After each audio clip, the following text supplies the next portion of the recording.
Estamos começando a turma do bate-bola nesta quinta-feira, o day after, o dia depois, para lamber as feridas no Galo. O Cruzeiro também eliminado na Copa do Brasil. Só o Coelho conseguiu heroicamente a sua classificação lá contra o Internacional. Vamos falar muito dos jogos de ontem.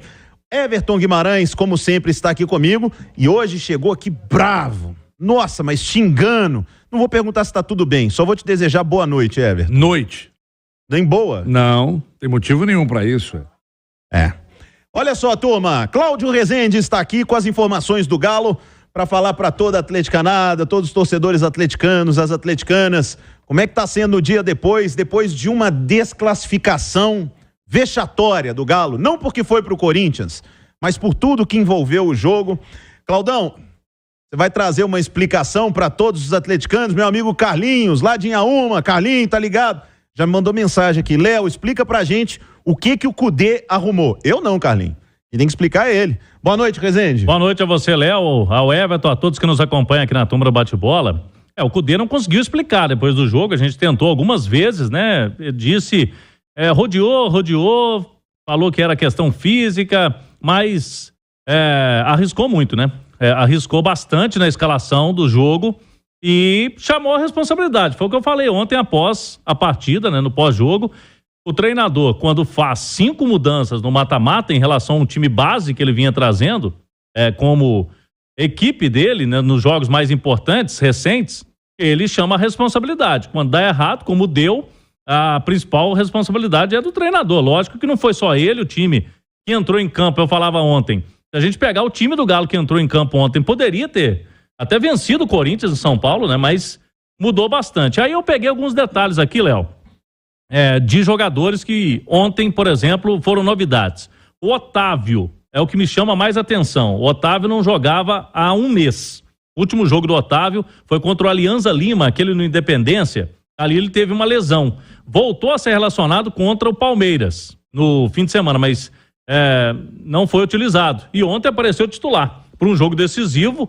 Jogador parado aí um mês, pega a situação, inclusive o Otávio dá o passe errado ali no primeiro gol pro Lemos. Uma vez, né? Mais um que o Otávio errou o passe ali pra trás. É verdade. E o Lemos, em maio, o Lemos chegou a ser titular do Galo, mas em maio, o Galo fez 9 partidas. O Lemos foi titular apenas contra Coritiba, foi aquele jogo que o Galo botou o time praticamente reserva, e contra o Botafogo.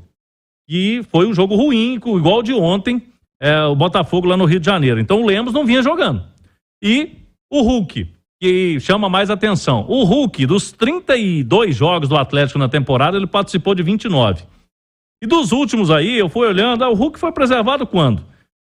Contra o Internacional, por exemplo, ele entrou no segundo tempo. Um jogo aqui em Belo Horizonte, o Galo já tinha feito um gol logo, entrou no segundo tempo.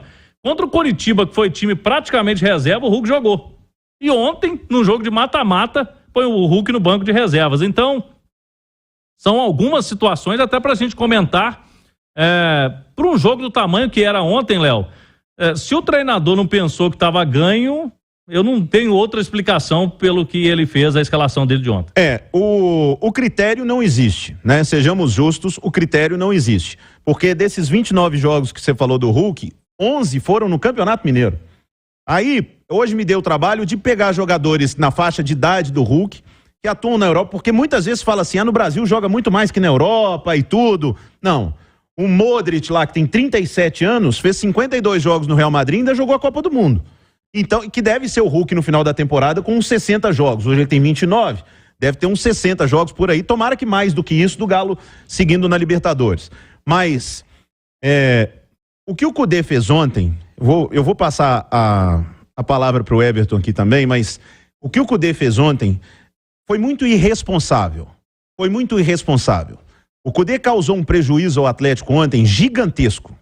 E eu me faço essa pergunta e faço a você que está me ouvindo também. Será que essa multa é tão cara? Porque a multa do Cudê deve estar em 23 milhões, por aí. Só ontem ficou por terra ali 4 milhões e meio quase. Mais a possibilidade de ganhar mais uns 8, 12, seguindo até os 70, que seria um título da Copa do Brasil. Sem contar com a renda. Sem contar com renda de bilheteria, sem contar com venda de camisa, porque o time bem, o torcedor fica mais satisfeito. Então, essas coisas não podem ser desassociadas. Será que ninguém dentro do Atlético pode chegar pro Cudê e falar: meu filho, se você não conhece o Corinthians, nós vamos te contar que jogar contra o Corinthians em São Paulo pode ser o Corinthians na Série B, não é moleza. Você vai tirar metade do time contra o Corinthians?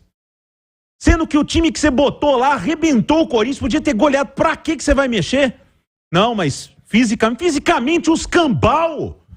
Se tivesse um jogador que não tivesse condição de ir pro jogo, nem no banco ele tinha que estar. Jogador poupado, nem pro banco vai. Não, o Hulk. Aí, o HG, imagina, e aí o Caixa, que é brilhante, e o Caixa é o maior espírito, é a voz do torcedor do Atlético falando. O Caixa colocou nas redes sociais dele hoje, brilhantemente, o Luxemburgo recebendo a escalação lá no vestiário do Corinthians. Chegou a escalação do Galo, o Luxa olhou lá e falou: ó, nós vamos ter que ver aqui, ó, tudo que nós trabalhamos esses dias, nós vamos parar o Hulk aqui desse jeito, viu, Murilo? Você vai agarrar nele, o fulano vai isso aqui. Não, o Hulk não vai jogar. Ó, será que ele vai colocar um time com muito mais velocidade, né? Ele mudou o esquema. Mas por quê? Ele vai empurrar o Johan mais pra frente? O que ele vai fazer? Não, o Johan também não joga, não. Ué, mas por quê? Aquele lado esquerdo ali, o Rubens, não, também não vai jogar, não. Vai jogar o Dodô, quer dizer, não, vai o Patrick improvisado. Ah, tá. E de primeiro volante? Não vai o Batalha, aquele grandão, bola aérea? Não vai não. E na zaga? Não, aquela zaga que não tava tomando gol de ninguém? Não, ele vai mexer. Gente, é surreal, não tem explicação.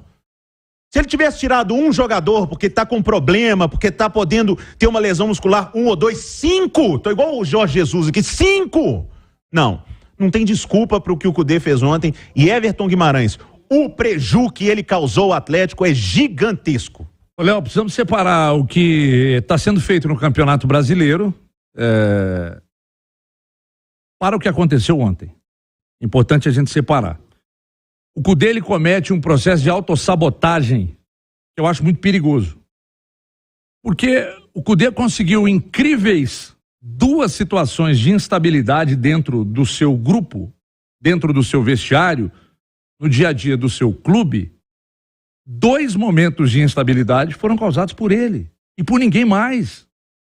Por ele e por ninguém mais. Lá atrás, com a malfadada coletiva e tudo que ela causou. E ontem, com essa loucura praticada por ele. Estou falando do jogo de ontem. Esquece Campeonato Brasileiro. É outra frente. Que ele deveria ter usado, inclusive, como referência para ele colocar o time dele em campo ontem, com base naquilo que ele vem fazendo no Brasileiro. E ele não fez. Ele chamou a responsabilidade para ele, mas ele foi irresponsável quando ele foi determinar a escalação, desconhecendo a história do clube dele, desconhecendo a rivalidade, que não interessa se era parte daqui para lá, mas lá eles estavam loucos para ganhar do Atlético. Desconhecendo a importância de enfrentar um Corinthians na casa do Corinthians. Ele menosprezou o Corinthians, ele menosprezou o Luxemburgo, ele menosprezou a torcida do Corinthians, ele menosprezou a história do clube dele. Ele menosprezou a Copa do Brasil. E ele simplesmente desprezou 4.300.000 numa data simbólica onde as contas do clube que ele dirige estavam bloqueadas. Ou seja, ele entrou em campo com uma vantagem de 2-0 e ele não conseguiu fazer com o Corinthians o que o Libertad fez com ele aqui. A mão ferrou, irmão. Se você não tomar gol, você passa. Se você tomar um gol, você passa. Pra que você vai fazer uma loucura? Se você não vai tomar gol e você precisa se defender, você mexe exatamente no setor de defesa do seu time. E se você, de repente, faz um gol, você abre uma vantagem ainda maior, você tira a sua principal referência. O Hulk em campo desde o início. Ele leva a marcação de 2 zagueiros. Ele abre espaço pro Paulinho, ele abre espaço pro Pavon, mas ele preferiu a autossabotagem, o desprezo, o menosprezo. Ele pagou caro, o clube pagou caro e ele e o clube dele agora que arque com as consequências da pressão no Clássico e da pressão na Libertadores, que vai ser muito maior do que a que ele enfrentou ontem lá em São Paulo. Não tenha dúvida, Everton. 6h15 marcou